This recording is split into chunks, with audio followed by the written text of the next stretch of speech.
छत्तीसगढ़ में धर्म परिवर्तन के खेल चलत थे। जमर छत्तीसगढ़ के आदिवासी समुदाय मन ला जिन मन के परेशानी है, दुख तकलीफ में है, वो मन के मजबूरी ला मन कर फायदा बनावत थे। खबर की ओगन के ऐसा सहयोग कर दिया जाते, वो मन ला ऐसे माइंड में कर ऐसा दिमाग में ऐसा का भर दिया जाते कि हमारे देवी देवता के कोनो मायने नहीं रखत थे। ओगन के धर्म परिवर्तन नहीं, ओगन के नाम ओगन के धर्म सिर्फ हिंदू में रखे जाते, लेकिन ओकर दिमाग ला परिवर्तन कर दिया जाते। उमन ला यीशु मसीह के ऐसा पाठ पढ़ा दिए जाते, ओकर सामने में हमारे देवी देवता हमारे धार्मिक कुछ मायने नहीं रखा थे। जिमा एकर विरोध सिर्फ एक संगठन मन करे जाते, लेकिन एकर रोकना चाहती शासन प्रशासन रोक सका थे, लेकिन काबर नहीं रोका थे ये तो कुछ समझ नहीं आते। बस जात पात में लड़त रहो, वैसे बर्बाद होते रहो, ये सब चाहते का।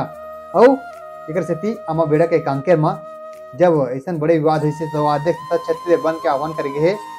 अगर ऐसा छत्तीसगढ़ बंद करना चाहता हो और छत्तीसगढ़ बंद के आह्वान जब छत्तीसगढ़ के जल जमीन जंगल कर एक बार एक दिन जरूर करा और छत्तीसगढ़ ला शांतिपूर्ण बनाए बार, छत्तीसगढ़ ला बचाए बार जरूर आगवा। आप मन के का विचार है कमेंट जरूर करूँ, वीडियो ला ज्यादा शेयर कर दो।